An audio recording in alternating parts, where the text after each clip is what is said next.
Hello, I'm Phoenix Mayor Kate Gallego. What if I told you that the cure for cancer will come through Phoenix, Arizona? I believe that it will. Nearly 20 years ago, the city of Phoenix partnered with business, education, science, and medical visionaries to make a substantial investment in the medical and biosciences. Today, our life science leaders are driving translational discovery, which is also driving our tremendous growth. There are many reasons Phoenix is the fastest growing city in the United States. Our commitment to growing a strong, diverse economy, our support of entrepreneurial ecosystems, and our unparalleled quality of life. But as you're about to see, it's also an investment we made 20 years ago that is paying off handsomely today. We believe Phoenix is the new land of opportunity. We invite you to join us. There's something happening in Phoenix. It's groundbreaking, it's life-changing, and it's driving tremendous growth. Many factors have helped elevate Phoenix to the 5th largest city in the nation, but none has had greater impact than a field that has led to transformative thinking in genomics, precision medicine, molecular medicine, cancer and rare disease research, bioscience. It's driving translational discovery and Phoenix's rapid ascension. From a canal system that brought life to this valley 2,000 years ago, to TGen, which helped unravel the mysteries of life, innovation and collaboration have always driven our rise. Since 2019, our growth in the biosciences and healthcare has been unrivaled. In that time, we've added millions of square feet of biomedical space, billions in capital investments in primary facilities, creating thousands of new jobs. That places Phoenix in the nation's top 5 for emerging life science clusters. The home of Phoenix's translational discovery is the Phoenix Biomedical Campus, or as we like to call it, the PBC, a thriving 30-acre center of bioscience research, education, and urban life in the heart of a bustling downtown.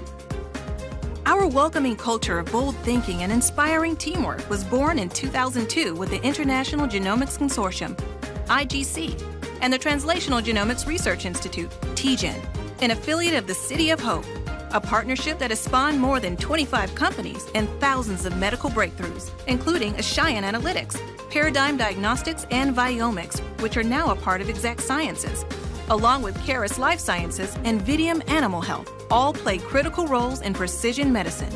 Exact Sciences has a growing presence on campus. So does NIH's National Institute of Diabetes and Digestive and Kidney Diseases main research facility. The newest addition to the campus is 850 PBC, a 227,000 square foot fully lab-enabled building designed for bioinnovation and collaboration. It's home to Arizona State University's Translational Science, their entrepreneurship and innovation team for biosciences, including their Health Entrepreneurship Accelerator Lab, HEAL Lab. And while the facility is humming with research and discovery, more innovators are always welcome. The Center for Entrepreneurial Innovation, CEI, plays a pivotal role on campus by supporting entrepreneurs with their Market Validation Lab program, as well as growing companies with LabForce, a program for training lab technicians. Education is a critical pillar of the PBC. All 3 of Arizona's public universities have schools on campus for medical education, research, and collaboration.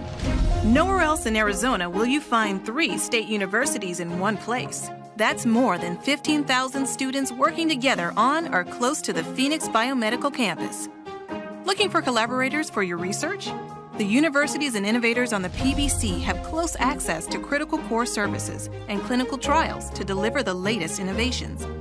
For example, the Phoenix Veterans Administration's Million Vets program partnered with the University of Arizona College of Medicine, Phoenix.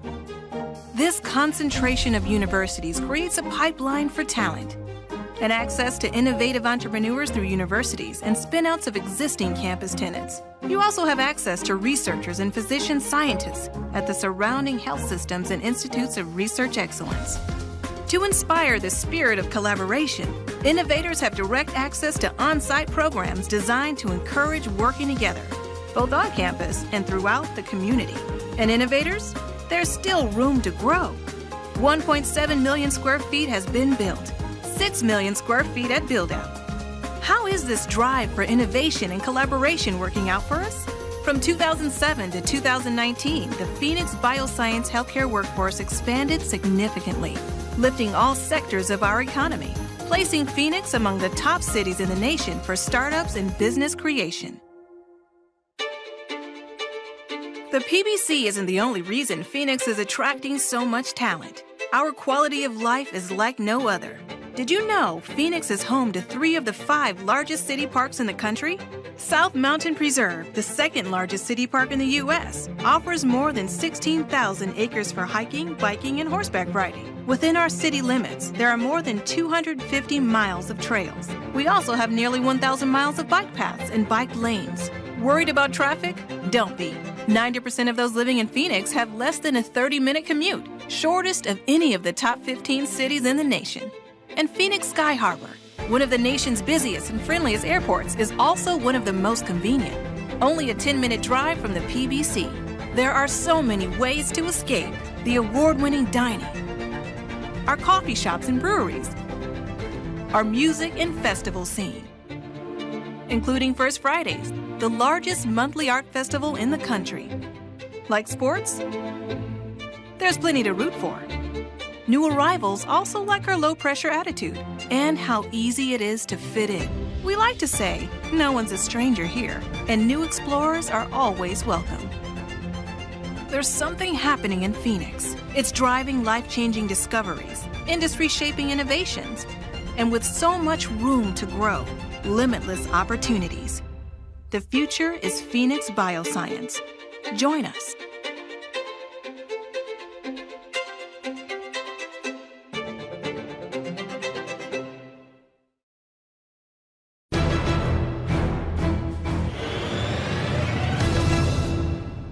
Well, good morning, everyone. Thanks for joining us here at Burton Barr Library as we kick off Arizona Heat Awareness Week.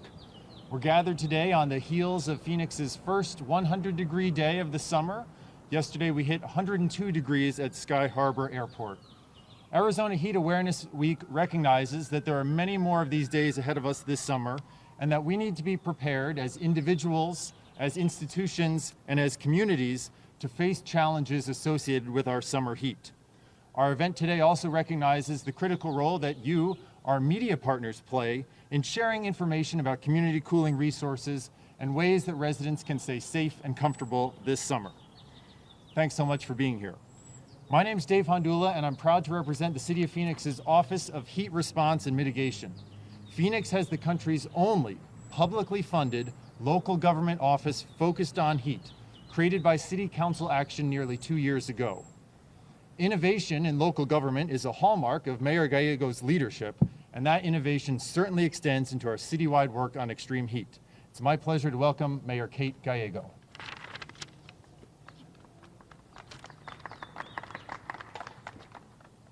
Thank you, Dr. Hondula. It's wonderful to be with you here today. While much of the country is bracing for snow, Phoenix has already hit 100 degrees. We know the summer heat is a fact of life in our beautiful Sonoran Desert, and it's important to prepare for it. We are gathered here today to update you on some of the work the City of Phoenix is doing around heat. We have to work together to make sure we prepare for those who are most vulnerable to extreme heat. We work at all levels of government across the private and nonprofit sectors and neighbor to neighbor. Thank you to our partners, Maricopa County, Maricopa Association of Governments, nonprofits, and volunteers. The City of Phoenix amplified and refined the focus of our direct heat relief outreach last summer. Phoenix Cares case managers joined outreach shifts to better serve our unsheltered community. Nearly 100 shifts completed with our neighborhood streets and trailheads. We had nearly 100 volunteers, including significant contributions from volunteer pools with APS and Maricopa County Medical Reserve Corps. Thank you to our incredible staff and national service members who donated over 900 hours of outreach. We are very proud to be recognized by the United States Environmental Protection Agency as one of 10 leading exemplary heat communication and outreach campaigns across the country. But as is our nature, we always want to do better. We implemented a new heat relief supply distribution program for summer 2022. 50 local nonprofits received almost 40,000 items that were distributed to community members in need. Last January through August, the city provided more than $7 million in energy assistance, funding nearly 7,000 households through the emergency rental assistance and low-income home energy assistance programs. We prioritized seniors, disabled or medically involved persons, families with young children, and renters facing housing insecurity. We continue to build upon our available programs and services. Phoenix will lead and collaborate to deliver 30 heat response programs this summer. Phoenix remains the largest contributor to the regional heat relief network, made up of public, nonprofit, and private facilities, which serve as cooling centers that offer water and air conditioning. It is through this kind of community collaboration that we keep people safe during extreme heat events. We do need additional locations that can be open beyond the standard 8 to 5, to keep people safe during evening hours. So if you know of anyone, whether it be a faith organization, nonprofit, or government agency, please let us know if you can contribute to the Regional Heat Relief Cooling Center network. Heat causes more deaths every year than other natural disasters combined, yet national emergency planning and response mechanisms lack the same kind of resources we see with other extreme weather events. Heat should be included on the U.S. FEMA list of declared disasters. Additional wraparound support and personnel are needed during extreme heat events. Additional pop-up shelters and personnel to conduct outreach to individuals who are homebound, facing behavioral health challenges, or experiencing other vulnerabilities. We're also continuing to work to cool our city. We are soon to hit 100 miles of cool pavement, the lighter colored coating that we put on our city streets so that it absorbs and retains less heat. Especially for residents who walk, bike, or take public transit to work, we are working to make your commutes more comfortable. We were the first city in the country to take American Forest's Tree Equity Pledge, which guides how we plant trees and make sure we plant those where the need is greatest. In the city of Phoenix, as in many other communities, the wealthier neighborhoods tend to have more tree cover. We're working intentionally to make sure that as the city plants trees, they are more equitably distributed throughout our city. By 2030, residents will see 200 miles of cool corridors across the city. Tree planting will ultimately be complemented by other heat mitigation and heat protective strategies, including engineered shade structures and drinking water stations. Smart design must be incorporated throughout the city, and the benefits should be felt equitably. One housing development that I would love to highlight is Edison Eastlake, which is to our east on the way to the airport. It was an outdated public housing community and one of the hottest spots in the city of Phoenix. We are now working to redesign that with heat and shade at the center, and we're taking 557 outdated units and creating 1,000 high-quality housing units. We worked closely with the residents, and they were some who told us that shade and having cool places to exercise or watch the kids play outdoor was important. So we are putting shade and heat at the forefront of that community design. We understand the urgency, and we're going to continue to prioritize new resources that support our residents during extreme heat, as well as resources to find creative cooling solutions to make our city more comfortable. We're very excited to have the Office of Heat Response and the great team there. And if people have innovative solutions, we would love to hear from you as we work to prepare for the summer. The Office of Heat has been recognized as a real leader in the community, and we've consulted from communities from the Pacific Northwest to Europe as they've faced extreme heat events. We'll continue learning, and we'll continue working with our community to prepare for summer. Thank you.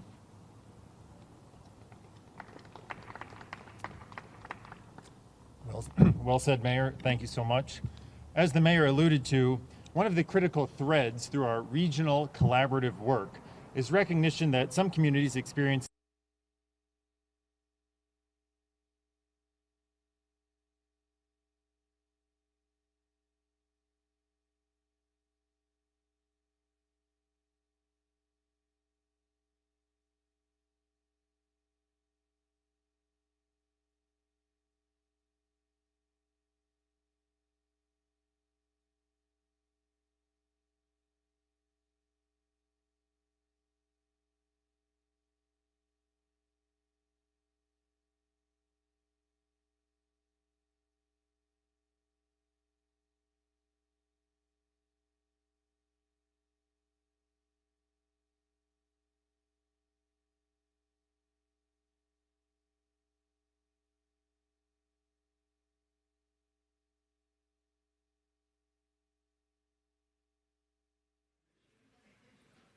Good morning. Good morning. Welcome to the Economic Development and Equity meeting. Today is June 28, 2023. I I believe I will start the meeting and approval of the minutes. I don't think we have public comment. Okay. Item number 1, approval of the minutes. I'll move to approve. There's a motion. Second. And there's a second. All those in favor, please say aye. Aye. Aye. Aye. The ayes pass. Item number 2, accessory dwelling unit update. We will have an update on the text amendment to Phoenix zoning ordinance to add accessory dwelling units. Thank you. Chairwoman and members of the subcommittee, coming to the table on item number 2, we have Joshua Benerick, our Planning and Development Director, Tricia Gomez, Acting Deputy Planning and Development Director, and Chris DePero, Planning and Development Team Leader. And I'll turn it over to Josh. Thank you, Ginger. Madam Chair, members of the subcommittee, excited to be here this morning to give you an update on the accessory dwelling unit text amendment. As Ginger introduced, with me this morning is our Deputy Director over our Planning and Zoning section, Tricia Gomes, and our team leader over text amendments, Mr. Christopher DePera. I'll turn it over to Trish and Chris. Thank you, Madam Chair, members of the subcommittee. As Josh has said, we're here to provide an update for the accessory dwelling unit text amendment. Mr. Go through the details of the text. Thank you very much, Councilwoman Pastor and other members of the committee. I will do a quick run through for you here. So, accessory dwelling units. Just to give a brief overview, what is an accessory dwelling unit? You probably know it in Phoenix as a guest house, but the common term pretty much used nowadays across the board is accessory dwelling unit. We've moved to calling it that. You may know of something existing in our ordinance that we passed a few years back called interior suite with accessory cooking facilities. This would actually replace that as well because the permissions are a little bit different. Other things you might know it as, say something like a granny flat, in-law suite, garage unit, or a basement apartment, but I think you've got the concept there. So what does this text amendment do? It allows one accessory dwelling unit in addition to a primary single-family detached dwelling unit. And I'll just expand that. This is based upon the use of the lot. It's permitted in single-family zoning districts as well as multifamily zoning districts, so long as the use is actually a single-family detached home. So say in certain historic districts where we have a single-family home that has a structure that they want to use as an ADU, that would be permitted even if it has multifamily zoning. But to help make that clear, we've also put definitions of zoning ordinance for duplex and triplex. We've never actually had them because we want to make sure nobody's confusing what those are compared with being allowed an accessory dwelling unit. Also, to make it possible, we've increased lot coverage by about 10% in each of the districts to actually make sure that there is some room. Phoenix, when you compare to other cities in the valley and also to Tucson, is sort of on the lower side for permitted lot coverage. And also to make it possible, we've revised the rear yard projection rules to allow an ADU to project further into the rear yard with a 15-foot height limitation that if you wanted to try to go taller than that, you could get a use permit potentially if you go to public hearing for that. The idea there was that if you can locate a detached one, the idea was, well, if you really want to attach to the house, why couldn't we do that? So the permissions are the same in terms of whether it's attached or detached. And then when you eventually see the text, it is close to 190 pages. There are a lot of fixes through all the tables in all the districts to make sure that the references to what used to be a guest house, interior suite with accessory cooking facilities, etc., and is all reorganized so that it actually is possible and we don't have any ordinance hangups. Just to give you an idea of what an ADU is, give an idea here. On the map, the typical one you would see would be a detached accessory dwelling unit, which is shown in the picture. The ordinance does not prohibit other accessory structures such as garages, and it definitely allows it as long as it's no taller than 15 feet. But again, if you obtain a use permit, you could potentially go higher. Here's an example of an attached accessory dwelling unit, and it shows pretty much what the ordinance would permit. So we did change the projection rule to allow it to project so long as they also comply with minimum side yard setbacks. We did have some concerns expressed about not letting units get any closer to a side yard property line than the main house. Basic development standards for an ADU. For all lots, we have basically to be considered an ADU, it can't exceed 75% of the size of the primary dwelling on the lot. We have a maximum size of 1,000 square feet if the lot is 10,000 square feet or under, trying to keep it simple. If it's larger than that, we have a total cap of 3,000 square feet or 10% of the net lot area, whichever is less. So we're trying to put an upper cap on it, but as your lot gets bigger and you're allowed more coverage, we're trying to allow some larger units. There is still a maximum height of 15 feet if in the required rear yard, again, unless a use permit is obtained. If you were to build it within the required area that you can, within the area that you could build a primary dwelling unit that is outside of all setbacks, the height would be the same as allowed for main house. We also do not have any provisions to require additional parking, given that a lot of the lots do have relatively narrow side yards. With that, here's a bit of a picture to give you an idea of the primary area where you would probably see an ADU be developed, which is circled there in the required rear yard. The areas that are crosshatched in red are areas that are not permitted per the ordinance in terms of the minimum setback areas. So with the side yards there, you can't go any closer than the required side yard setback, and there is a minimum 3-foot setback along the rear, although that would be 0 if it were an alley. And with that, I'm happy to take any questions. Councilwoman Stark. My brother lives in Portland, Oregon, and they adopted ADUs maybe 5 years ago. And after the first 6 months, they saw that a lot of the ADUs were being used for short-term rentals, and it was not serving the purpose that Portland wanted it to be, and that was for affordable housing. Have you guys looked at that as a potential issue? Have you heard anything? I mean, he said they fixed it within 6 months, and that seemed to help solve the problem. So, is there any standards you're looking at? Councilwoman Stark, what we do have a provision for in the ordinances is very similar. Language is based on what Flagstaff has actually done. There is a requirement that to be allowed an ADU, that one must sign a restrictive covenant that it will be owner occupied. And that would be either unit, either the ADU or the primary, but that you cannot get an ADU unless basically you've agreed that as the owner, you will remain on the property. That, based on the state law and some of the prohibitions on what the city may or may not regulate with short-term rentals, was what we felt, and it seems Flagstaff seems to be able to do, and we're mimicking the same provision to see if that works. Okay, thank you. Because talking to my brother, he said as he defined it, the first 6 months it was a hot mess until they remedied the issue of whether it's a full-time rental versus short-term rental. So thank you. Thank you. I have... Chairwoman? Oh, I was going to go to the public, but go ahead. Thank you, Chairwoman.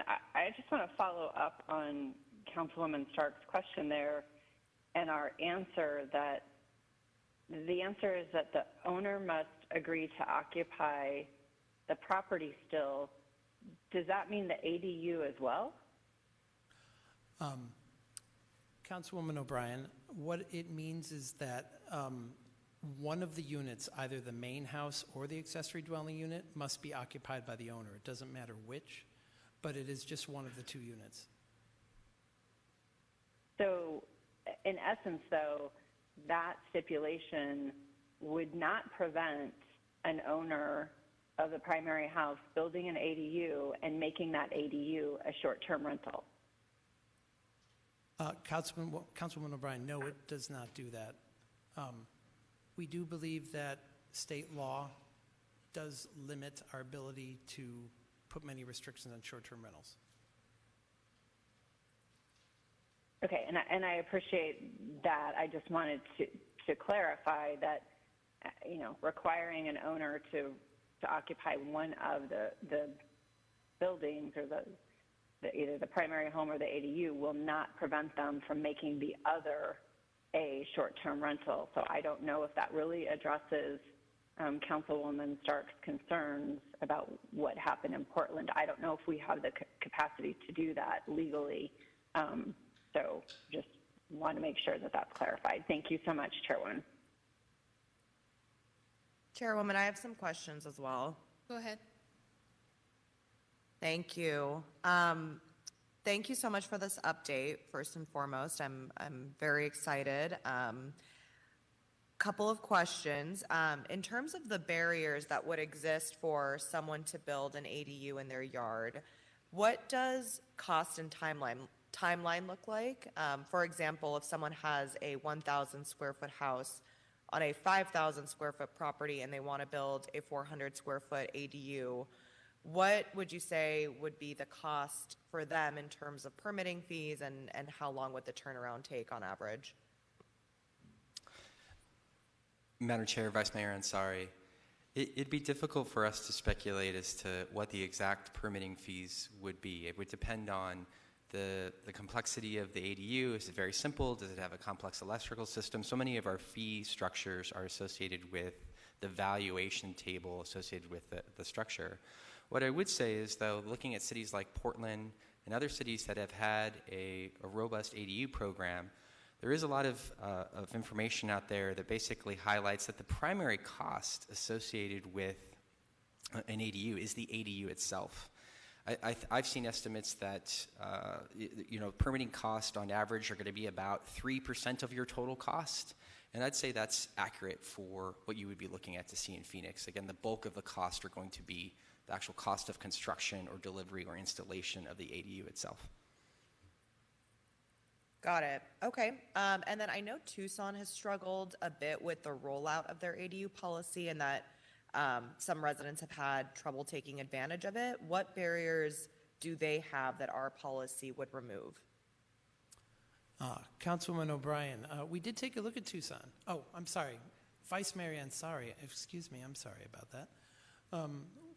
We did take a look at Tucson. It did seem that their heart was in the right place, so they did seem to have a lot of complicating measures, which is one of the reasons we wrote it as we did. They had a lot of what if, like, it's either 10% of the lot or no bigger than this, and it was like ways you could get yourself tripped up pretty easily. We tried to keep the development standards simple. One of the things they also required was that they require additional parking, which is actually very, very difficult in most single-family home lots to actually find an ability to do that. They also required that it go through, depending on how many units you get, it was very low, a multi-family review, and you had to build to commercial standards, which we did confirm that an ADU built the way we're talking about it would fall under residential development standards in terms of the IRC. So we do think that we did put in some simpler requirements than we saw with Tucson. Okay, thank you. I appreciate that. I also noticed that the policy has setback standards for detached ADUs. What would that setback in the rear yard typically be? I understand the want for a setback if someone's yard directly, is next to their neighbor to their rear, but I also think it makes sense to remove the setback requirement if a family's backyard borders an alley. So I just want to make sure that as many homeowners as possible can be able to feasibly build their ADUs. Vice Mayor Ansari, the setback is actually the same as what you can currently do for detached accessory structure. If you're adjacent to a fully dedicated alley, the setback would be 0. You could actually build right on the property line, which is a current permission for something that is not a dwelling unit in the rear yard. Otherwise, the minimum setback from the rear yard line would be 3 feet, which again is the same as existing detached accessory structures. For the side yards for detached, it would also be 3 feet for detached accessory structure. Okay, thank you for clarifying.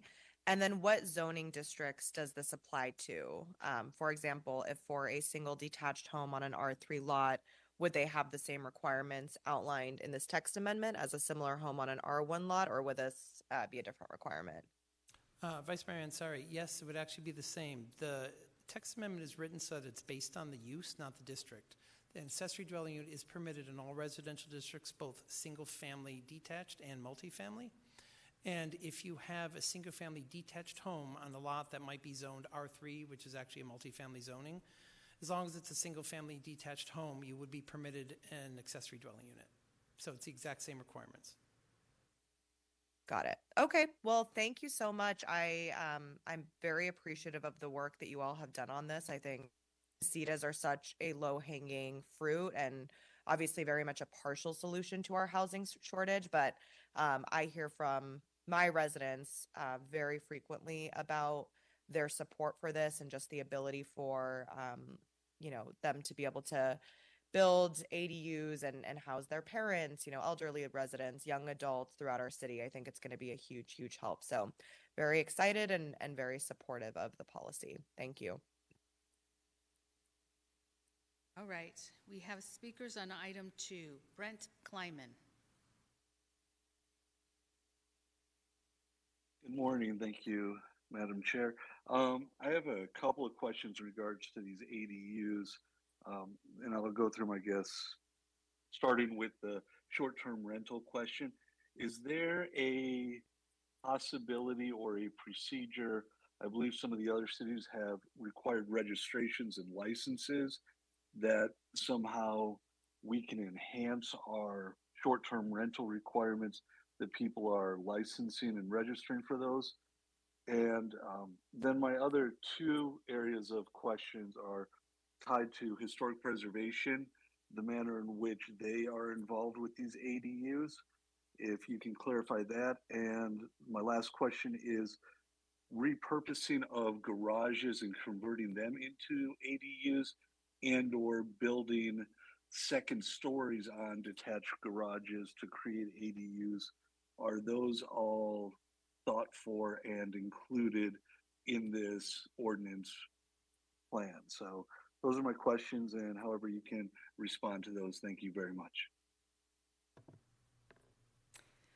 Madam Chair, members of the subcommittee, regarding the first question about short-term rentals and licensing, currently we do have a registration process for short-term rentals, and staff is currently working on updating the ordinance since the legislature did change those requirements and updating it to a licensing, which council should see in September. So we do have that in process, and we're bringing that forth. Madam Chair and committee members, I can answer the other two questions related to. First, I'll start with the question regarding historic preservation. Historic preservation would simply weigh in, as they all have, if a lot is zoned or designated HP, they would still have some oversight in terms of the design, what it looks like, how it's located on the lot, but there's no specific prohibition or permission on an HP lot. It would just be the same type of historic evaluation that HP has always done on a lot. We did tweak a little bit with some of the design review guidelines to make sure that we don't have anything conflicting with what historic preservation might want or need to do. So we've tried to make it so that we don't have competing clauses in the ordinance, so that HP does actually have the say on the design of what that would be, but it doesn't prohibit it in any way. As to the garages, if we're talking about a garage that's existing and attached to a house, in theory that could be converted, but our ordinance still does have a provision that required parking on a lot not be located in a front setback. So it would all depend on whether or not the existing required parking on a lot could be provided somewhere else on the lot, not in the front yard, or if they were to acquire a variance of some sort. This ordinance was more or less set up, I believe, to allow detached ADUs or attached ones in the rear yard. And in terms of providing, say, a detached garage with a second story, that could be permitted, but that would actually require a use permit hearing, so that would be a public hearing through the zoning adjustment hearing process.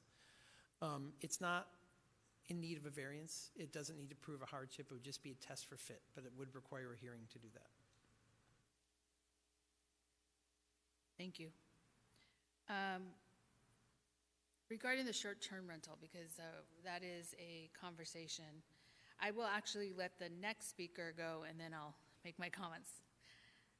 Gina Thomas. She's not on? Okay. So my comments on the short-term rental is that when we were speaking, because this was really one of my biggest concerns, especially in the historic area and throughout the area, is that it's owner occupied. So I want to use me as an example. If I choose to build an ADU in my backyard, I could be the one that moves into the ADU, but it's still owner occupied. And then if the house, the front of the house, if I choose to short-term rental, then I have to be on the property in order to have the ADU. Madam Chair, that is 100% correct. Okay. The second question is, what if I move, sell, pass away, then what happens? Madam Chair, it is required that they submit a restrictive covenant that runs with the land. Okay. So that would apply to any future owner, and that could be enforced by persons other than the city. Okay. And I could, in an ADU dwelling, because I see this in some of my neighborhoods, could an Airstream be considered an ADU? Madam Chair, I do not believe it wouldn't qualify as a structure. Okay. A dwelling unit has a definition, the ordinance is a structure, and then a structure has a definition of being constructed on site without a chassis, not a vehicle, et cetera. So the answer is no. Okay. I was just curious because I've seen some creative ways of how Airbnbs, VRBOs, and that type of structure, that type of equipment, trailer set for rentals. So that's why I want to get clarity on it and people to hear. The other piece is the historic preservation, since I represent them, and you answered the question that it'll still comply under the historic preservation and have to go through the process.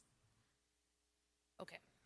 What I want to say is many of my neighborhoods have been asking for ADUs, and these are the pieces that we needed to settle.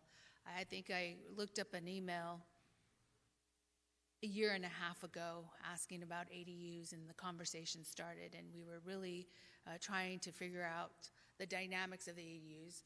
I want to commend you for moving it as quickly as possible and getting it to the space that it's in.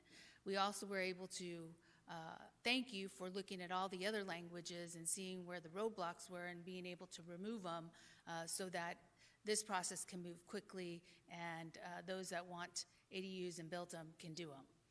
So I want to commend you for doing that, because you guys did extensive work, and I worked with you on pieces and saying, go look at this, go look at that, and all these dynamics. But I want to commend you for the work that you have done and be able to get it to the timeline that we asked you for. I know you were doing fast and furious, so I really appreciate it. I believe this item, at what point will it be, we voted on it, at what point will it be ready? Madam Chair, members of the subcommittee, we are finalizing the last bits of the language this week, and will be going in village packets on Friday, but it will be before the council on September 6th. Okay. That's what I'm asking for. So September 6th, be ready to be able to move it. Really appreciate your work. Thank you. Any other comments? Chairwoman, we do have one more speaker online on this item. Oh, I'm sorry. I missed Scott it. Borke. Yeah, Scott Borke. I'm sorry, Scott. Hi, good morning. My name is Scott Bork. I work with an organization called Arizona Vets Forward, and we represent the issues and interests of veterans in Arizona.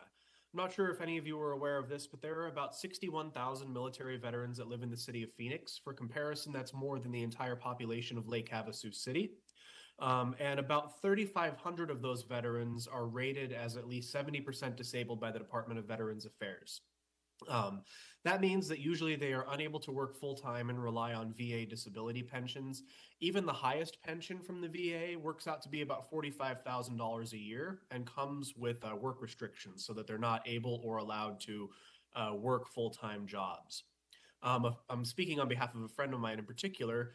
20 years ago, recently, he was marching towards Baghdad in Iraq as a combat medic, and now he lives in his car. He is 100% disabled by the VA and is unable to work full-time due to physical and mental injuries sustained by military service.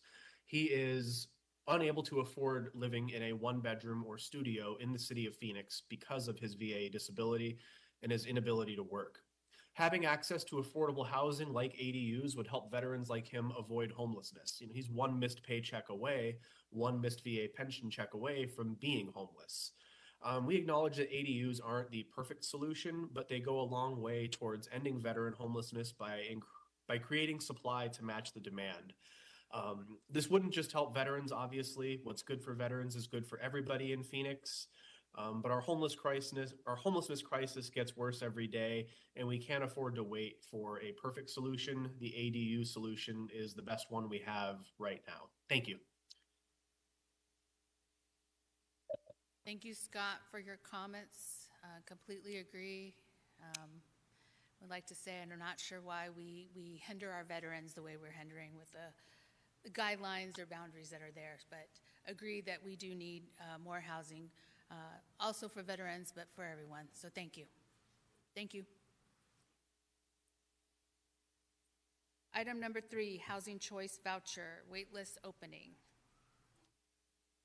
Chairwoman and members of the subcommittee, on item number 3 for housing choice vouchers, we have coming to the table Gina Montes, Deputy City Manager, Titus Matthew, Housing Director, and Elenia Sotelo, who's Housing Manager. And I'll turn it over to Ms. Montes. Good morning, Chairwoman Pastor and members of the subcommittee. We're pleased to be before you this morning to talk about something that doesn't happen very often, the opening of our housing choice voucher wait list. And the team has done a tremendous amount of planning in order to prepare for this event, and so we're happy to discuss that with you, and I'll turn the presentation over to Titus and Elenia. Good morning, Madam Chair and members of the subcommittee. With me today is Elenia Sotelo, who is a Housing Choice Voucher Manager and oversees the program as well. We're here to discuss the plan to open the Housing Choice Voucher Program waitlist to accept new applicants. To provide a brief context, the Housing Choice Voucher Program, formerly known as Section 8, is the U.S. Department of Housing and Urban Development's major program for assisting very low income and extremely low income families, which may include elderly individuals as well, or people with disabilities, to afford decent, safe, and sanitary housing in the private market. A family's income may not exceed 50% of the area median income based on the total annual gross income and family size. For example, the income limit for a household of 1 is $32,750, and a family of 4 is $44,150 a year. With a voucher, a participant is free to choose their own housing in the private rental market. Participants generally pay 30% of the monthly household income towards rent and utilities, and the housing department pays the difference as a monthly rental subsidy payment to the landlord. I would like to turn over the presentation to Elenia to provide information about the planned opening. Elenia? Thank you, Titus. And good morning, Madam Chair and members of the subcommittee. In order for public housing authorities such as Phoenix to manage the interests of the voucher program with the supply of vouchers and funding, housing authorities establish wait lists for households interested in receiving assistance. Phoenix's Housing Choice Voucher Program waitlist last opened in August of 2016, when approximately 27,000 pre-applications were received. In the 7 years since, individuals and families have been selected from the waitlist for full eligibility determination for the program. Approximately 16,000 applicants remaining on the waitlist were mailed update letters in 2021 and 2023, of which approximately 2,200 applicants responded, which is less than 14%. Hence, following industry practice and in consultation with the U.S. Department of Housing and Urban Development, the Housing Department plans to reopen the waitlist in August of 2023 to accept new pre-applications for the program. Accepting new pre-applications allows individuals and families an opportunity to join the list of this much-needed and valuable resource. Applicants will be asked to provide standard household information for themselves and their household members. The pre-application is estimated to take an average of about 10 minutes to complete, depending on the number of members in a household. To remove barriers to accessibility, the pre-application will be accepted in a variety of ways. Using an online portal, a web-based pre-application will be available through the city's housing department website during the timeframe the waitlist is open. The online portal has a responsive design, meaning the content adapts to the different screens and windows for various devices, such as a laptop, computer, cell phone, or tablet. To accommodate anyone with limited to no access to an electronic device, paper pre-applications will be available for anyone requiring a physical application. Evening and weekend hours at the Section 8 office will be made available during the opening time frame for the public. Pre-applications can also be requested and submitted via email if needed. And some key items to note is that applicants will not be asked to provide citizenship status or a social security number during the pre-application. And there will be no need to rush to submit a pre-application because all completed applications returned on time will be accepted and placed on the wait list. To communicate the availability of the program to a wide audience, the Housing Department plans to work with internal city departments where information can be made available at community centers and neighborhood events, and external agencies such as fair housing agencies, faith-based organizations, and other targeted community groups to assist with inclusive engagement. An official public notice and frequently asked questions will be disseminated to advertise the date the list will be open and close, how to apply, eligibility guidelines, and more.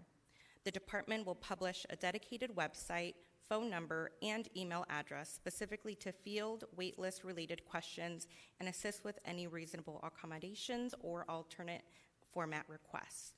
In collaboration with our communications department, information will be advertised through a variety of outlets, including local newspapers, TV and news opportunities, various social media and neighborhood applications, Phoenix newsroom stories, newsletters, and printed material to disseminate to the community.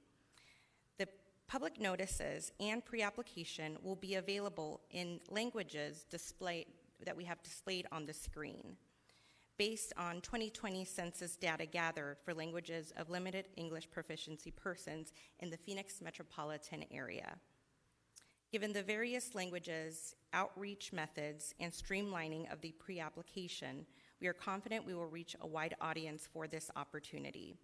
I will now turn the presentation back to Titus.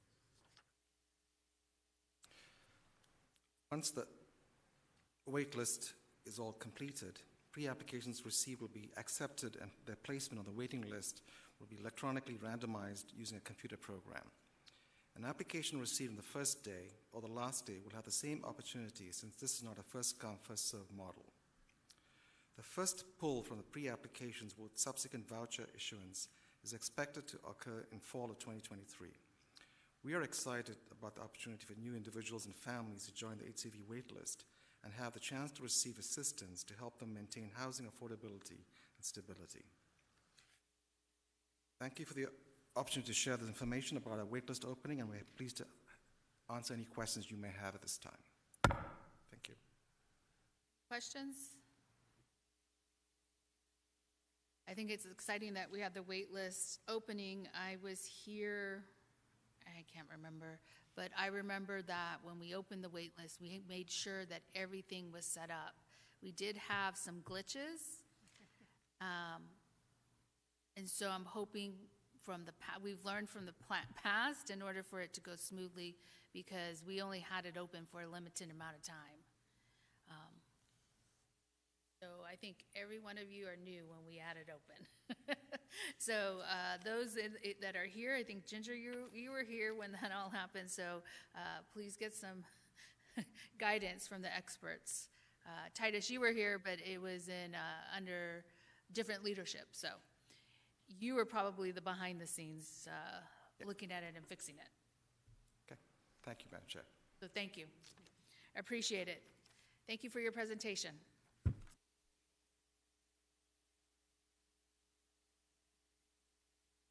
Item number 4, Central and Columbus Avenues, parcels for redevelopment, the RFP. Chairwoman and members of the subcommittee, joining Gina and Titus at the table is Assistant Housing Director Aubrey Gonzalez, and I'll turn it back over to Ms. Montes. This is another item, Madam Chair, members of the subcommittee, we're thrilled to bring to you, and thank you for the support to expedite this particular parcel. We have many parcels available for housing, and the housing department is working on how we can get those out to the community and have them result in additional housing for those who need it. So Titus and Aubrey will deliver this presentation as well. Thank you, Gina. Good morning, Madam Chair, once again, members of the subcommittee. We're here today to provide an update on the request for proposals to redevelop the city-owned property near Central and Columbus Avenues. At this time, I'm turning over the presentation to Aubrey Gonzalez, the Assistant Housing Director. Thank you, Director Matthew, Madam Chair, and members of the subcommittee.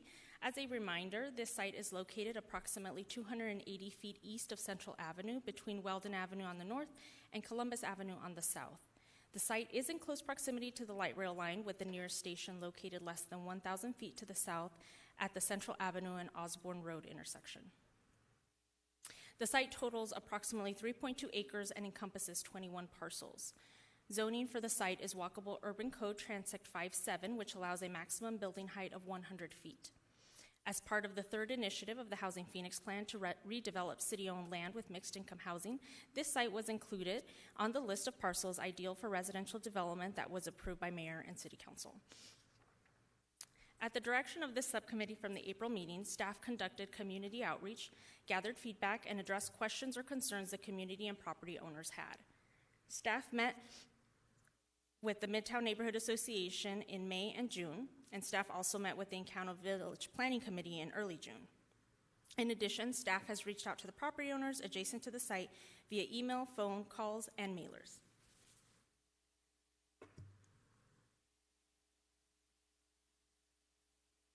The feedback that was received can be grouped into the following main categories: affordability, ground floor activation, and walkability parking.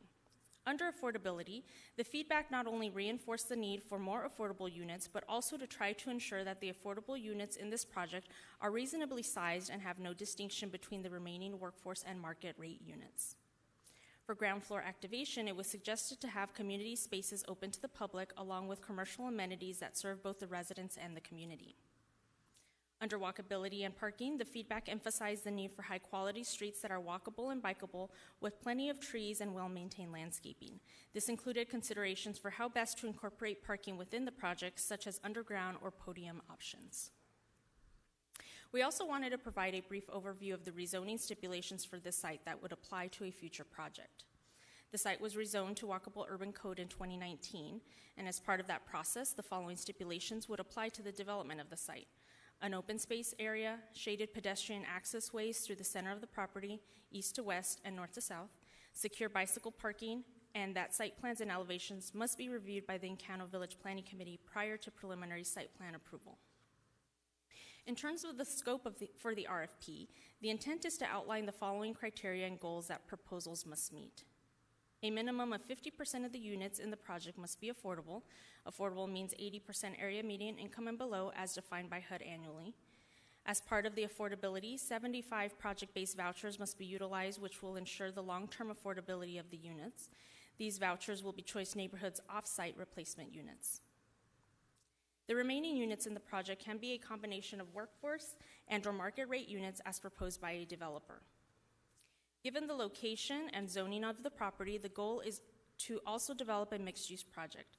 As we discussed earlier, as part of the community feedback that we received, a proposed project should integrate ground floor commercial and/or amenity space that is available to the public and have a design that is consistent with the Midtown TOD policy plan.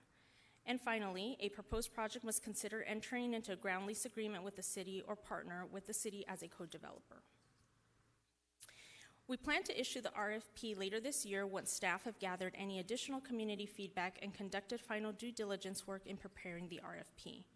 The following are the scoring categories that will be used to evaluate proposals: concept to redevelop the site for 375 points, return to the city for 325 points, proposers' qualifications and experience for 300 points, and the scoring will be on a 1,000-point scale. We are excited for the opportunity to redevelop the site and bring more affordable housing to the community. With that, we're happy to answer any questions. Can you go to return to the city? What does that mean? Madam Chair, can you restate your question? 325 points, return to the city. What does that mean? Madam Chair, so that is a category that we would be evaluating. The evaluation committee would evaluate as far as affordability components, potential ground lease, or other factors in there. Titus, I don't know if there's something else you'd like to add to that. Madam Chair, members of the subcommittee, good question. So what that means in this case is what control the city has over this site, and in terms of affordability, how long the affordability lure are we going to have a land use restriction on that property. And generally speaking, we'll be at 40 years affordability period. So at 40 years, we have the right to return to the city. Okay, let me get something clear. This property is for lease, am I correct? Okay. So, Madam Chair, members of the subcommittee, one of the things I want to talk about is when we do the RFP, it depends on what proposals come forward and what the developers want to do. But this property, from the very beginning when I talked to Chris Mackey, has always been for lease. So, Madam Chair, what we'll do is we'll do a ground lease for that property. Okay, because Columbus and Central is an asset to the city, very similar to the South Hall of the Convention Center, very similar to other properties that we have that we are leasing. So I just want to make sure that's what we're talking about. Yes. Thank you, Madam Chair. That's clear. Return to the city, though. What is the evaluation of that? So generally, when to do a ground lease, the ground lease payments come from the developer to the city.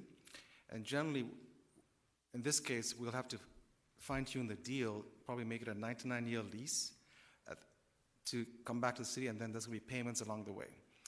But then, when we do the RFP, it depends on which developers respond to the RFP, and they may come back and say, we are not agreeable to a 99-year lease, but that's where we can start with, and we can come back and negotiate that as well. But generally, if it's a ground lease for 99 years, end of that term, it comes back to the city. Okay.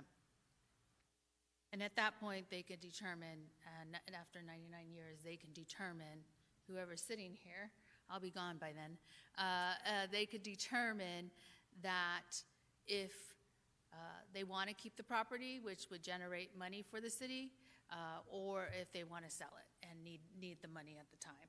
But that was my understanding when I had the conversation regarding Columbus and Central. Then do we need to relook at that before it goes to council? Madam Chair, we already have approval to do the RFP, so we don't have to go to council for this particular RFP. So then we just need to...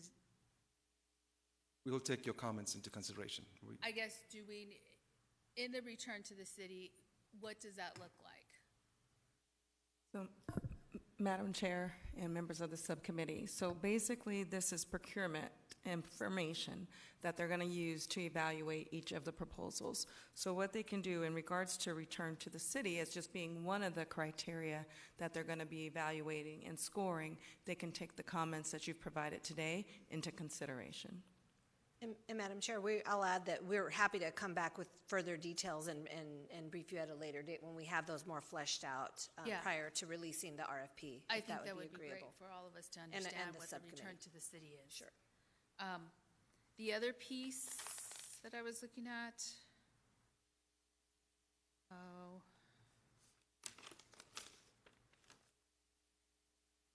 was it talked about bikes?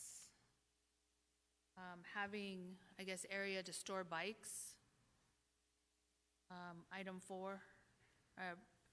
I would also like to, since we're in the design phase, design an area where micromobility will be placed. So, Madam Chair, then one of the next items on the agenda today is a discussion on micromobility. So if the team can stay and at least listen to that discussion. And then they do have areas where feedback received was walkability and parking. It included biking, and then rezoning and rezoning stipulations as well was addressed. So they can take that into consideration. Yeah, well, yes, I agree with that. The thing is that this is going to be built pretty in the future, maybe 5 years, 10 years, or at least 8 years, hopefully, because we need the housing. But my point is we know micromobility will start to be heading in District 4.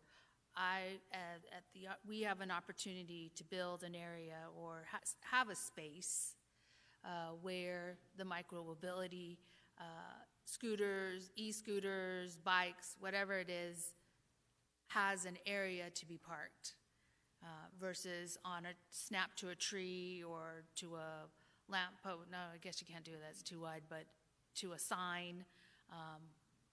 I would just like to see that incorporated into this proposal or have space for that to happen. The other thing is, and Councilwoman Stark would agree, is the ground floor commercial. As we are listening as I am listening to neighborhoods on Midtown, Uptown, they are discussing the fact about ground floor and what does that look like. And it's not, they would like to see stores, they would like to see restaurants, other things other than gym and office space. They want activation, they want to be able, and I pretty much would say like Roosevelt or like Portland Place, all that activation that's going on. So I don't know if we have to put a stip in here or if we work with Alan and Josh on that piece or work with Chris on that piece of what we want to look, what does that look like, the ground floor space? The other piece is I would like to speak with fire because fire needs some space and they have approached me on this property and I would like to have fire in this conversation of what we can help them do, if anything, on the storage for Central Phoenix to be able then for them to get their equipment and get through Central Phoenix quickly. They're losing space and it's difficult for them to get these, I don't know exactly the stuff, but especially when we have large concerts in Central Phoenix. So those are my comments. Does anybody else have any comments? Go ahead. I struggle with all this ground activated leasing, especially when it's on what I would call local streets and well, I guess Columbus probably serves as a collector street. And I think it's a bigger conversation, maybe not today, but if you look at other cities that have multifamily, on side streets, often they don't have commercial on the bottom floor. And I just wonder if we sometimes make it challenging for the developer to market ground leasing when it's on a small street. But I think that's a bigger conversation, maybe one we have with planning and with economic development. Because you see it obviously on major streets. You can have that commercial. It does attract people. But then when you get to the side streets, I think it probably is more challenging. And when you go to other big cities, you won't see it. And in some cases, you actually see a doorman, right? Like in Chicago and New York. But so I often wonder, are we really then having all these multifamilies compete for that one coffee shop or one restaurant? And so, but again, I think it's a bigger conversation. I know you've had talk to your neighborhood associations, but I do often worry about that. It is a bigger conversation because I have mixed opinions within the neighborhoods, within even their own association, as to activation on the ground because the people aren't there yet, and then to require it, it's something that the developer then cannot lift, I guess, because the people aren't. We don't have the masses on Central yet. So that's the big conversation, especially with all the properties that are coming up on Central and Indian School, Glen Rosa, one up on Central and Camelback East. So there's a number of properties that are going to become activated or are in the process of becoming activated. And then what does that look like, and where do people go? And how do we balance that, I guess is what we're saying, as a city, and making sure that it's successful. So I think that should be a conversation with economic development and planning. So thank you. Thank you for doing this. We finally got it out, so here it goes. I really appreciate it, and it has some affordability. Thank you. Okay. Special events at Margaret Hance Park. Chairwoman and members of the subcommittee, for item number 5, coming to the table, we have Martin Whitfield, who is Assistant Parks and Recreation Director, and Alonzo Avitia, who's Deputy Parks and Recreation Director. On this item, we do not have a presentation, but staff will give a verbal report. And with that, I'll turn it over to Mr. Whitfield. All right, thank you, Ginger, and good morning, Madam. It's on.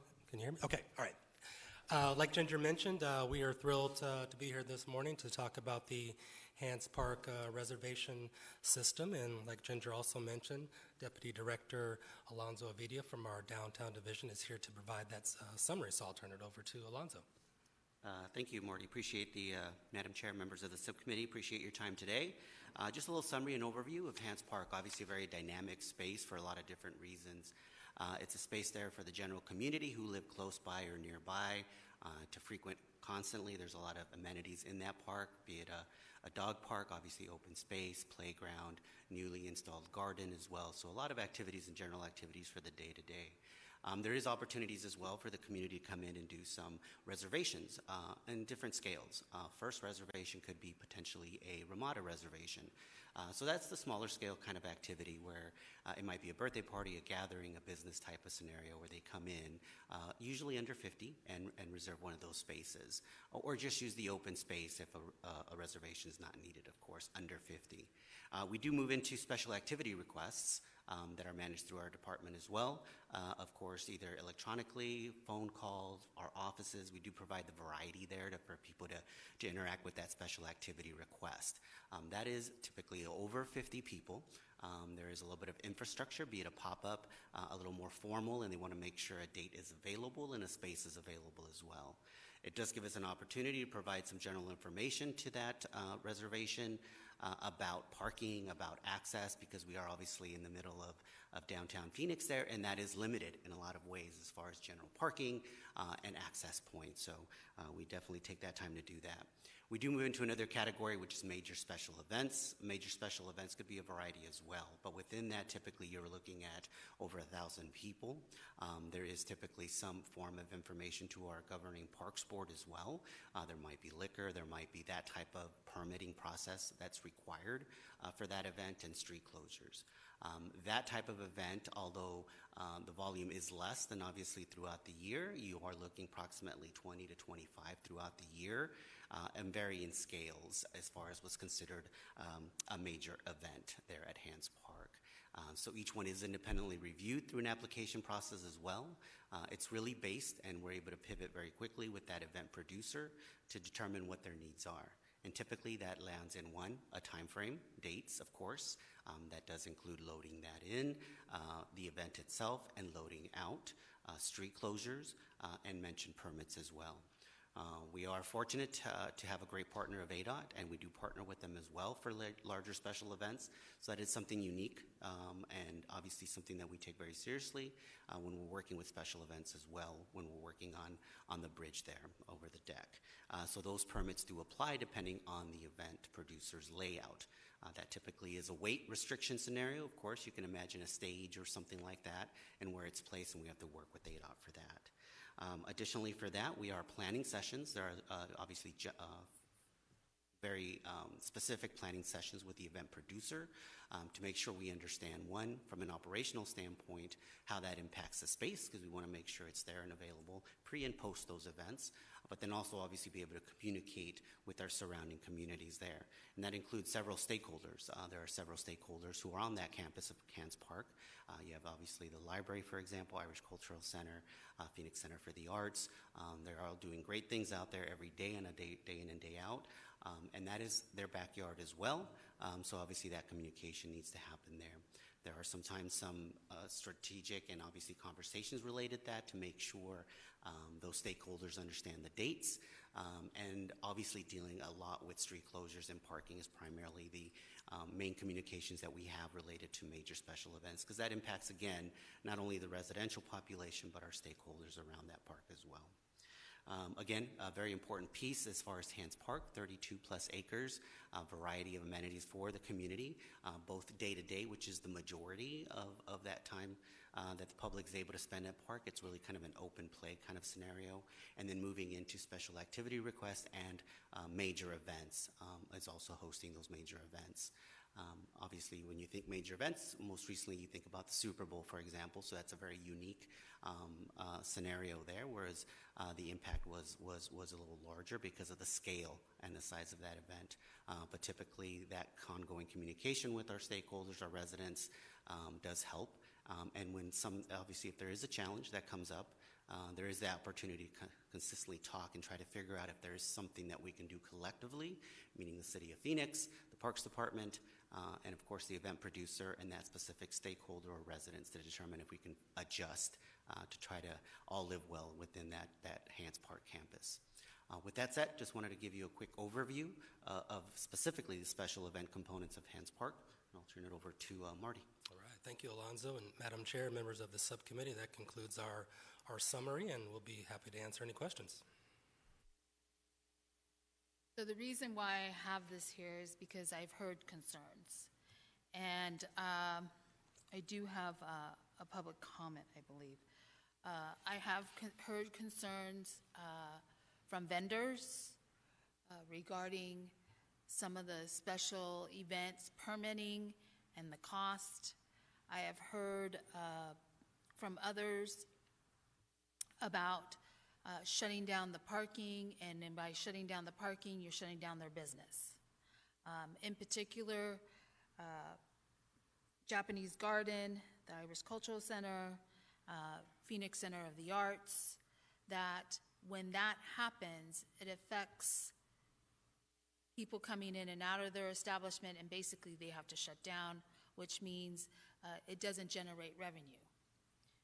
There needs to come a solution around that. I don't know what that is. I would, when a bigger, major, big event comes forward, maybe there's a fee to that event so that then it can maintain the three properties if you're shutting down access to their property. Same with residential, but it's more of me dealing with who gets impacted by these events and how it's impacted. Right now, there's a deficit in these three entities in the sense of a deficit, and they weren't able to generate the money that they needed to generate in order to be whole at the end of the fiscal year. And I think they're our partners, and they sit there and they help us and guide us on Margaret Hance Park. So I feel like we have to be good partners and figure out how then we help in that space. And so I'm not sure what the agreement would be or anything. when it comes to other events, some of the vendors are having some difficulty, and it's either permitting or the way they'd have to turn it over and the process, so now they're not wanting to participate. So I think that's a bigger conversation. I would talk to the downtown folks, because they're the ones who are speaking about it and bringing it to my attention, and I would go and have a conversation with them to say, okay, what's going on with some of the vendors and the special events. But those are the concerns I have. I believe I have a Sandra Bassett on item 5. Wants to speak on this, but I think those are the pieces, and that's why I just was like, okay, let's just put it on so that you can hear it and then work your magic and solve it. Sandra?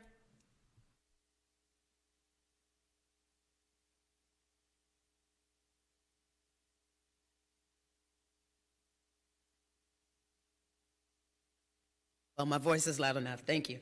Thank you, Councilwoman Pastor, Councilwoman Starks, and Councilmember O'Brien for the opportunity, and thank you for adding this to the agenda. I am Sandra Bassett, the CEO for the Phoenix Center for the Arts. My vice chair is also here. I know she has something to speak on behalf of the Phoenix Center for the Arts, but I'm actually here to speak about all of the arts and culture and other organizations that are on the park that are deeply impacted by large events that are occurring. Yes, we are in financial difficulty. We want to thank the city, Parks and Rec, for acknowledging that, and we're working to find a solution through, which is a temporary solution. The long-term challenge is going to be that we are in favor of economic development at Hance Park, completely in favor of that. What we're not in favor of is the economic disparity that occurs to the nonprofits and other organizations that also call Hance Park home and are there working and serving every day. These opportunities to improve the situation includes, as you stated, Councilwoman Pastor, the Phoenix Center for the Arts, the Irish Cultural Center, the Japanese Friendship Garden, the Arizona Jewish Historical Society, and the Southwest Medical Center, which lost over $200,000 during the latest large event and also was not able to medically serve its clients with the services that they needed. Communication being given to simply say, we're letting you know in advance that we're shutting you down is not a remedy for a long-term situation in a city that sits back and says, we believe in arts and culture and the quality of life and the economic development and the creative economy that it brings to our city. We sell our city on the basis of the arts and cultural organizations that participate here, and we ask today to find a solution so that we all can continue to serve, we can all continue to be able to provide the economic and creative economy opportunities we need, but most of all, we are here when everyone else leaves, and we thank you for hearing us out today. Thank you. Cindy?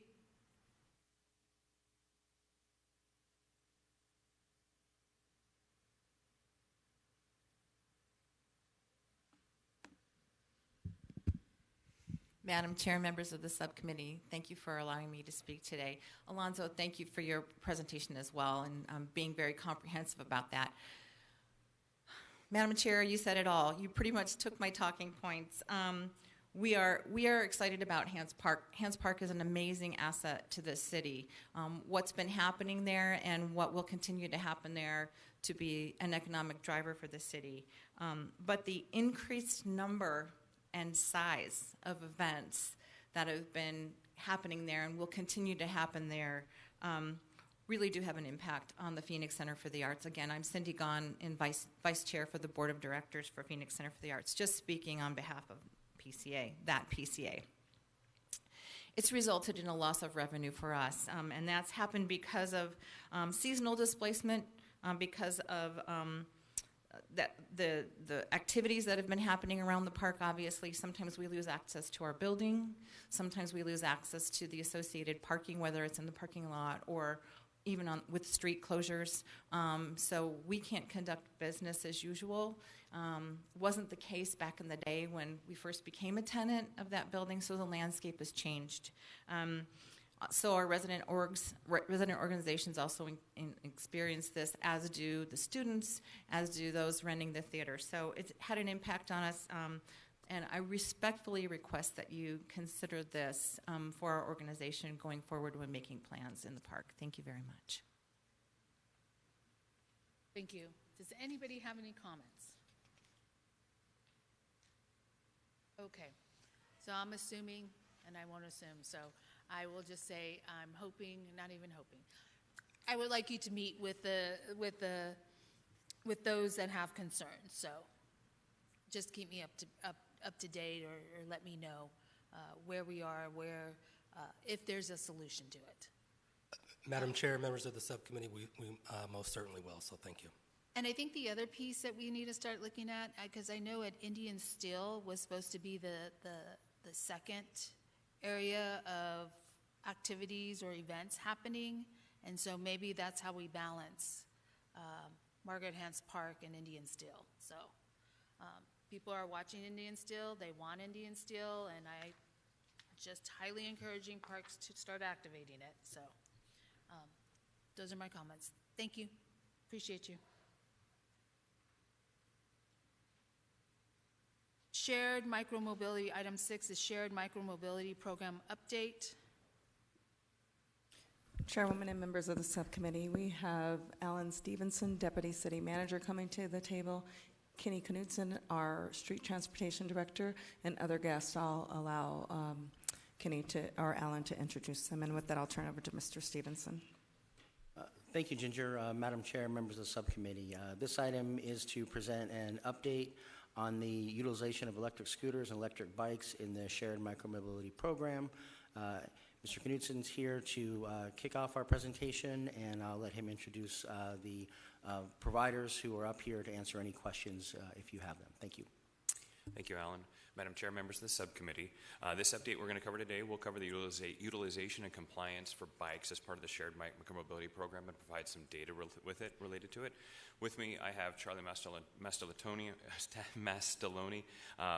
who represents Lime. He's a senior manager for government relations for the Southwest region. We have Derek Stalen from SPIN, who represents the government partnerships areas in the West region, and also the operations manager for Lime Local here, Rich Freeman. So the Shared Micromobility Program launched in January earlier this year, replacing the e-scooter pilot program. The Micromobility Program expanded the program boundary and moved from a permitting process to a competitive procurement process. From January to end of May, over 154,000 trips have been taken on micromobility vehicles, which equates to about 1,065 trips per day, and an average distance on each of those trips about 0.7 miles. Ridership is still very high.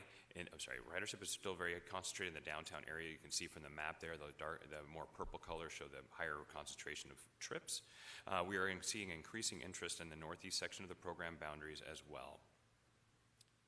The total fleet cap for each vendor is 1,500 vehicles for a combined total of 3,000 vehicles. This chart shows the average number of micromobility vehicles available per day. On average, there's about 1,500 micromobility vehicles available per day since the program launched, with an average of 1,383 e-scooters and 125 e-bikes daily. E-scooters make up about 90% of the available fleet since launching. A key metric for evaluating the performance of shared micromobility system is the number of trips per vehicle per day, or the utilization rate. This chart shows how many trips per vehicle are taken per day, or the utilization rate. The dark blue line shows the utilization, actually it's black, dark blue line here kind of hard to see, shows the utilization rate for e-scooters in Phoenix, and the dash line shows the industry average utilization rate for e-scooters, so it's below the average utilization rate for across the industry. So the average trips of e-scooters per day is about 0.83 per day. Now let's take a look for the utilization rate for e-bikes. The solid orange line shows the utilization rate for e-bikes in Phoenix, and the dash line shows the industry average utilization rate. The average utilization rate for bikes in North America is around 2 rides per vehicle per day. However, the average utilization for e-bikes here in Phoenix is 0.26. In comparing the overall utilization rate for e-scooter pilot program prior to January, only offered e-scooters in the downtown area had an average utilization rate of 0.97, while the current program since its inception is about 0.7, and that's for the different vehicle types as well. The micromobility program requires e-bikes or traditional bikes to make up about 20% of the vendor's fleet. The average compliance rate peaked in March with 11.7% of the overall fleet consisting of e-bikes. Since then, the percent of e-bikes has decreased, and looking at the average daily trips per vehicle, e-bikes average 0.26 trips per vehicle, and e-scooters about 0.83 trips per vehicle. The vendors have struggled to comply with this requirement, as e-bikes are written on average only every 4 days versus e-scooters on average almost used daily. In setting up the micromobility program, Street sought out to ensure the wide variety of vehicles would be available, including accessible vehicles and traditional bikes. These vehicles will be available through a library system that offers longer rental periods with no charges to the user. The library system cuts down on the theft of these vehicles and ensures users will be able to access them. The vehicles must stay within the program boundaries and do require a reservation system 24 hours in advance. The Lime reservation system will be available starting June 30th and offer 24-hour rentals with vehicle drop-off and pickup at the user's location, while the Spins library will be launched in July and offer 8 a.m. to 5 p.m. rentals with users picking up vehicles at the Spin warehouse. So the next steps we have here for this program is to come back to the Transportation Infrastructure and Planning Subcommittee in September, when we'll have 6 months of full data for the program to give an update. The 6-month update will address program compliance, program regulations, and boundary expansion, and we will continue to monitor the program for compliance and work with vendors to improve micromobility in Phoenix. That concludes our presentation. I'll be happy to entertain any questions the subcommittee may have. Can you go to slide 8? Madam Chair. So, are you saying the traditional bikes, if I want to ride a traditional bike, I'm going to have to rent it 24 hours in advance? With the library rental system, that's the arrangement that the vendors are offering for a library system, yes, to check it out in advance. I'm sorry, I didn't hear that. For a library system, so to check out the vehicle in advance, but it will be free of charge to the user. Okay, so I'm going to have to go on to the Lime app or the library vehicle system and check it out 24 hours. When I want to be able to, the way we designed this was that bikes would be available within in our zone. So now I'm hearing, okay, well, you can get a bike, but you have to now go save it for 24 hours. That's correct. That's not how the contract was. I don't believe that was the intent of the contract. And I'll let either Charlie or Derek, if they'd like to weigh in on how this is handled both here, but also in other cities around the country with traditional bikes. Yeah, absolutely. So the purpose for us in our response to the RFP and providing a bike library was really to provide an alternate method for people to get around who weren't comfortable using an e-scooter or e-bike that is deployed out on the street. We wanted to make sure this operation was still available, but in an appropriate way that made it easy for folks, that it's free of charge, and they can rent it for longer periods of time too. So it's free of charge, or is it a rental? It's free of charge, yep. So then I'm confused now, because it says rentals right here. It's a rental system, but it's free of charge. So I mean, I guess if that qualifies as a rental. Yeah, it's a rental. Okay. It's a free rental. I think semantics needs to get cleaned up. Because if it's free of charge, then I want to know it's free of charge. I can reserve a bike free of charge versus rental. That's my teacher coming out of me right now, because then it's confusing. The other piece is this was a demand from the collective that was going to bring in micromobility and expand it. And so I think we need to honor it. This is a good way of starting, but I have a feeling where it's going to be, we're going to keep moving to that space. My understanding is that the reason why traditional bikes are not available is because of the theft. And not only the theft, but that the organizations are not making any money. And that's what I've been told. So I want to hear it from you. Yeah, I think that's definitely a piece of it, but classically, at least at Spin, when we have pedal bikes available, they're always available as either this library system or as what's referred to as an ice cream truck model, where we drop them off to folks at their location. A lot of it does have to do with theft, to avoid theft of more devices, but also to your point that utilization is lower on those pedal bikes than the classic e-bikes or e-scooters that we see on the streets. I would also echo the points of my Spin colleague here and say that as it is with e-bikes, our utilization rate is very, very low. I think it's hovering right around 0.2, which means that basically they get ridden once every 5 days or 0.2 times a day.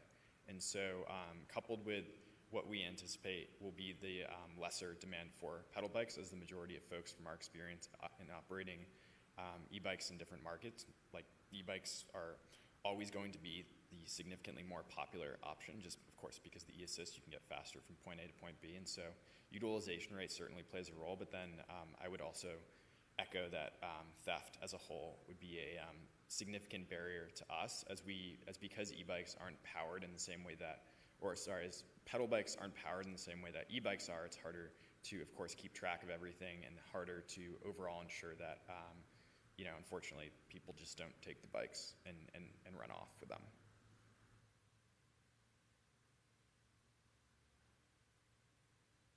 So someone like me, who's older,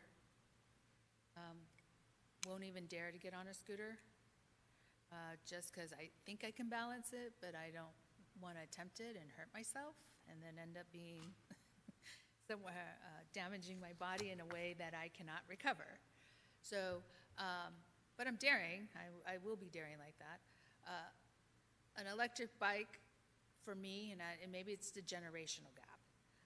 Electric bike for me is like I'm not getting my steps in or my exercise in. So for me, it's the traditional bike. And we do have enough people in downtown area around my age and older that would probably ride a pedal bike if offered to them. I wouldn't have known, or I wouldn't do this because it's too cumbersome for me. Because I have to go and reserve 24 hours and I have to think about it, and usually I have 21 things in my head and I'm running late and I'm just like, where can I get a bike and get on a bike and then let me just pedal real fast. So I think we need to think about that, and maybe we just pilot somewhere in downtown where there's a lot of movement so that we can see if it's really, there's a need for it. Maybe theft, I don't know how to solve that, but you guys are the younger generation that can solve those problems for us. And I would like to see something like that in the downtown area. Just to, I don't know, we could probably find some spaces. I can tell you this much, I was out of town. I didn't want to take a taxi. I didn't want to take an Uber because I didn't want to spend any more money on it. I was going to walk. I was maybe half a mile, but chose not to walk because I thought, okay, the lighting of where I'm walking is really dark, and just in case, I don't know the area. So what I found was a traditional bike. And it was in an area where I had the option of everything. So I chose a traditional bike because I also said I can get there faster, I could be safer, but also getting my exercise in. And at my age, we think of exercise now. There's a certain point where we have to go exercise. So for you, it's natural. So I start to lose my mass, my body, and my toning. So I just think we're in a transition period of generational thoughts, and I think in order to serve the whole community in the downtown area, it would be wise just to do it. And so that's really my concern. I'm speaking for those that have come to me and said, this is what we would like to see, and this is what you promised when we agreed to the micromobility. And so I understand also that there's a big push and have conversations with my other colleagues, since I represent the part of downtown, but the tip of it, and the Midtown area and the Central Corridor area. And there's a big push, I guess, what I'm hearing from the collective of we want to go in that area. I suggest you work with their council person that represents that area. I am more than happy to pilot expanding, in particular on the light rail area, because I want to test and see what the neighborhoods are going to do and how they're going to push back, or if they're going to embrace. Some will embrace, some will push back.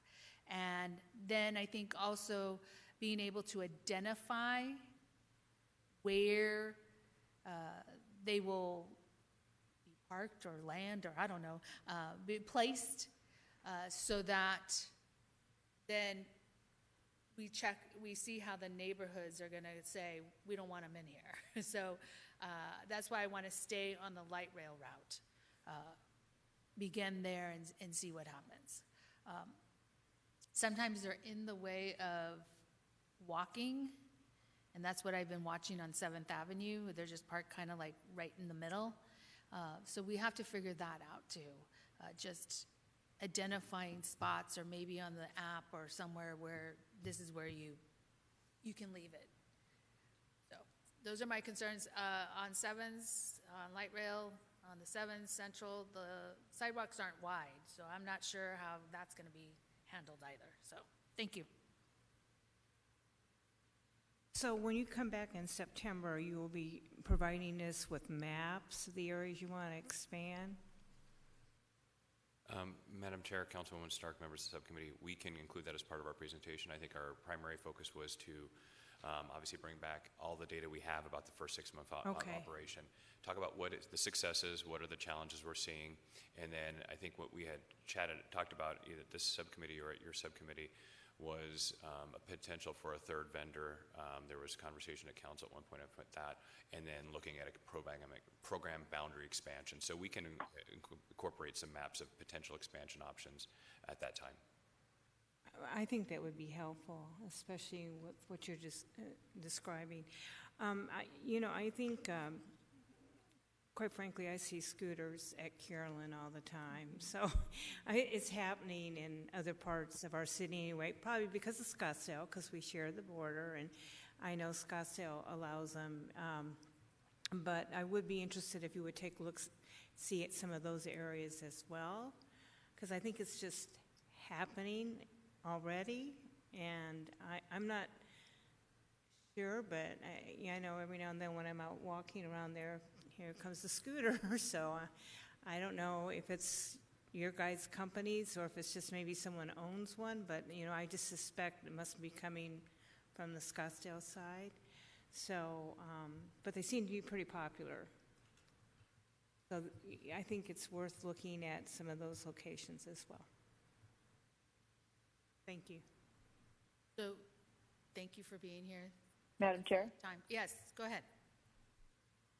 Thank you so much.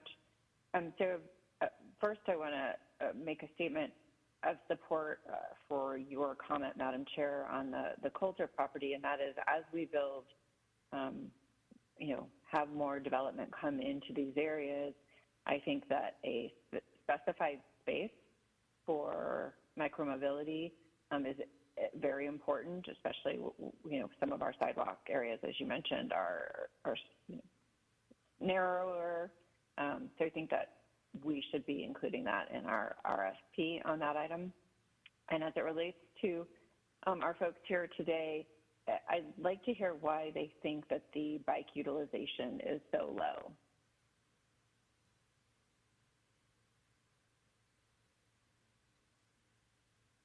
You know, I think, frankly, we've been surprised by it too.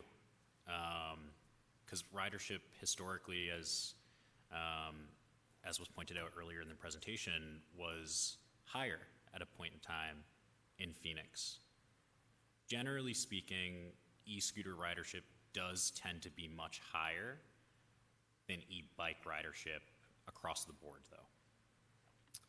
I don't know that, you know, there's a specific rhyme or reason for it, other than that, you know, maybe to some folks an e-bike is considered more of like a cumbersome endeavor, you know, but it's something that we've been interested in looking at the data over time too, as to what the reasons are for that across all of our markets.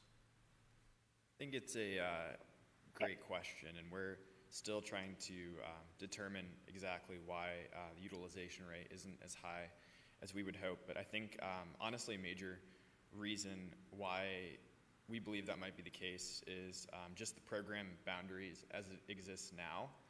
From what we have from our data, it shows that there is a significant demand from folks who download the Lime app and open the app, but unfortunately aren't able to reserve a vehicle because they're not part of the service area. And so our estimation is that if we were to expand the service area, and ideally, I think expanding along the the light rail system is a fantastic idea as well, and I think that it goes hand in hand with what we support at Lime, which is working with public transportation agencies to kind of create that seamless transportation experience. And so what I would say is I think that as a program boundary hopefully eventually does expand, we will definitely see increased e-bike and e-scooter ridership as more of that demand is met from folks. And so I just want to make sure I understood it. If I have, I've got your app, I'm in a part of Phoenix that isn't within our boundaries, but I go on there not knowing that, and I say, hey, I want to rent a bike, or I want to, want to find one, or a scooter. Are you capturing that data? That's correct. Yeah, we have. I have available to share with council members and program folks here data highlighting how many times people will open our app outside of the service area and be able to show where they're unfortunately not able to reserve a vehicle because we're not in their service area. So unmet demand, if you will. Okay, so you're able to show where it is and how often it is occurring. Yeah, that's correct. And I think, specifically, as has been mentioned earlier, we've seen a significant amount of unmet demand in places like Midtown, Uptown, Cactus Gardens, and Northern Phoenix. But again, we are respectful of the fact it's a process, but that being said, it certainly would increase ridership on both modes of transportation. We certainly think that when you come back in September, that would be important information to have. I'd actually like to be briefed on it prior to the September meeting to understand, more about that unmet demand. And I'd love to know further if you're able to determine, and maybe not because they're out of a boundary, can you tell if they were looking for a scooter or a bike up front, and maybe not so because they're not in the boundaries. But whatever additional information you have would be great to know. Thank you so much, Chairwoman. Yeah, absolutely. And if I may add one more piece about what I think would increase ridership as a whole across both modes of transportation, I would say that currently the curfew hours that are in place have been cumbersome for ridership, and we've estimated that if the curfew hours were removed, as the majority of cities have done, with zero connection kind of whatsoever towards the safety impacts, we would estimate there would be a 6% increase in overall utilization across both bikes and scooters. What are the current curfews? Yeah. At midnight. I'm sorry, can you say that again? Midnight. I didn't Sorry, hear midnight. you. 12 o'clock at night. 12 o'clock at night. Midnight for all 7 days. That's correct. And what time can I start renting? 5 a.m. 5 a.m. Okay, and Keeney, can you tell me, or can someone tell me the rationale behind those hours? I think one of the concerns we've had as a city as we've been considering both the pilot program for the e-scooters and as we expanded to comprehensive micromobility was who's going to be riding at 12 o'clock at night to 5 a.m. in the morning. We originally did it because we were having those vehicles collected at night, but we laxed that requirement during the e-scooter program. But I think we're all concerned about the safety of people who are using these, and I know that the vendors do have some dexterity tests that they have for anybody who wants to check out a vehicle at that time of night. But I think our overall concern was just making sure that we don't have injuries or fatalities on these, and we're concerned about the barred crowd, basically, at that time. And if Concerned about the bar crowd using them when they leave? Yes. Yes. If I may follow up on that too, with at both Spin and Lime, the data from most of our markets across the U.S., it doesn't actually demonstrate an increase in observed safety events during those overnight hours as well. And on top of that, both Spin and Lime, we are able to provide what Kenny referred to as sobriety testing to ensure that those folks that might be a part of the bar crowd are not using our devices. How would you do that? Okay, sorry, go ahead. I'm sorry, I'm just asking how they would do the sobriety test, because if I can see myself, I'm just going to use myself, or someone, come out at 2 o'clock in the morning, have been at the bar since 8, bouncing around everywhere, having a refreshment, and at 2 o'clock when the party ends, I'm not necessarily the person stumbling, but they're not necessarily coherent, and get on a micromobility, and next thing I know, I am on the ground with a concussion. And who knows who I hit or who knows who hit me, but how do you, and I'm not going to go and, I guess you would have I don't even know what they're called, an item or a breathalyzer, then to see if I can get on it. How does that work?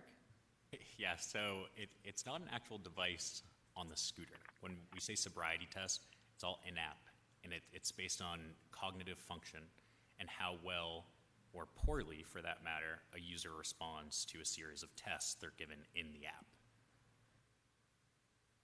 Yeah, and to echo my colleague's point here, the dexterity tests are something we have in place in a number of markets we operate in. In fact, I think the majority of markets have a similar requirement. And as someone who has tried the dexterity test perfectly sober at 9 a.m. After a cup of coffee, they are difficult even as it is. And so I imagine that any sort of cognition test would be very difficult to pass. Learn something new today. Do you have those cognition tests in other locations? Yes, we have it, I think, employed in the majority of markets that we operate in without a curfew. I would say markets with curfew are, there's not many of them, and to my colleague's point here, all the data has highlighted that there's not a connection between a reduction in safety, in reported safety incidents is in markets that do and don't have curfews. So that's additional data I'd like to see for the other market areas that don't have a curfew. I'd also like to see data where, maybe they have a curfew, but their hours are later. As the chairwoman mentioned, our our bars that are open until 2 a.m. So I do understand the worry for safety. On the other hand, there are people who work until those times, and having this kind of access might be beneficial to them. Additionally, not everybody who is leaving the bar at 2 a.m. isn't able to safely ride a bike or a scooter. So that's additional information I would want to see as we evaluate how we expand and what we do with micro-mobility in Phoenix. We'd be happy to follow up with this information before September. Thank you. Thank you, Chairwoman. Thank you. I had a question, but I forgot. I want to say thank you. I learned something new, so that's great to know.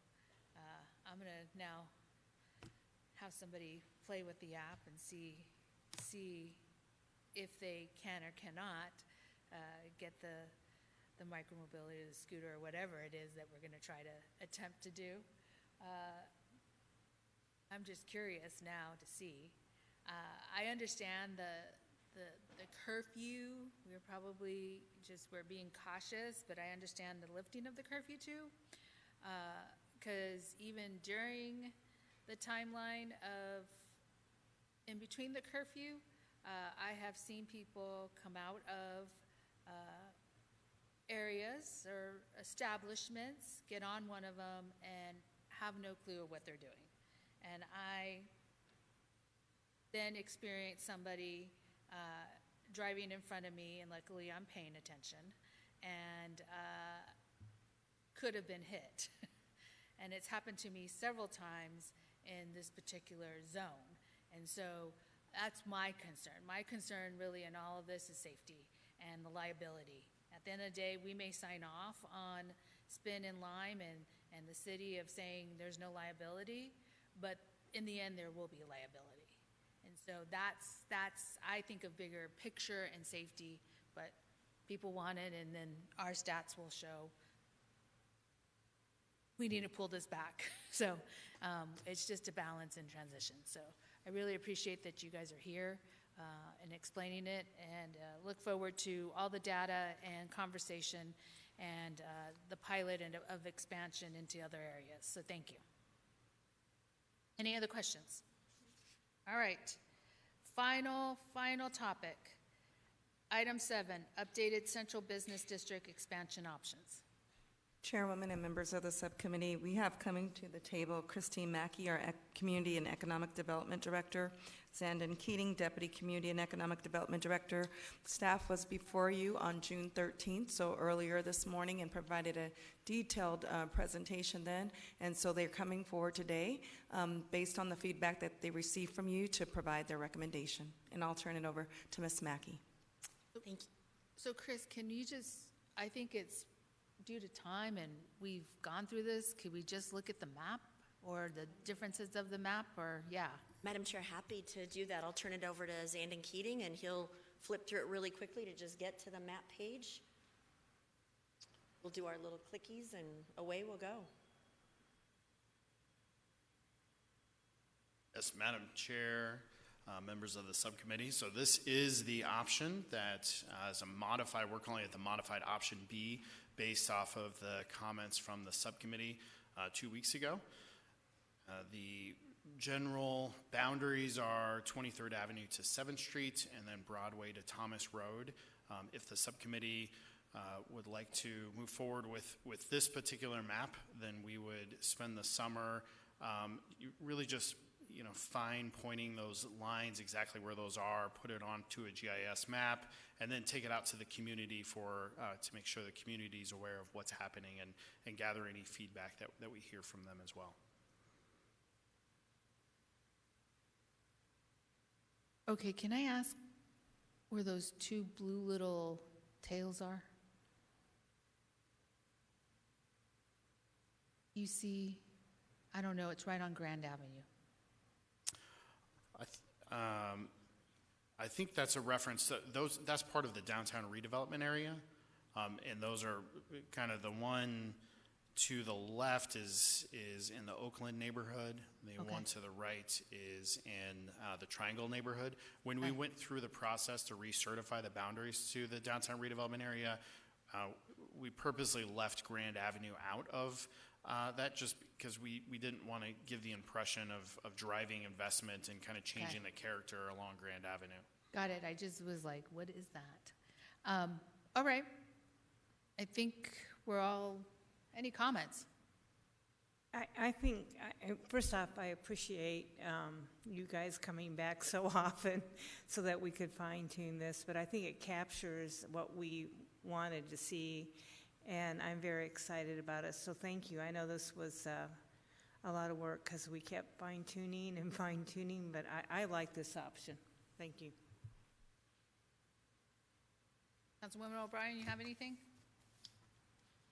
I also thank all of you for doing all this work and coming back multiple times so we could get it to this point. I'm very grateful.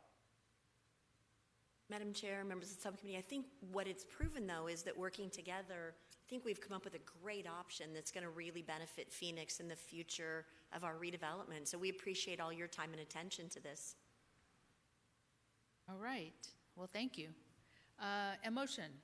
I will move the staff recommendation. There's a motion, and there's a second. All those in favor, any discussion? There's no discussion. All those in favor, please say aye. Aye. Aye. All right. I hear no nays. The ayes carry it. Thank you.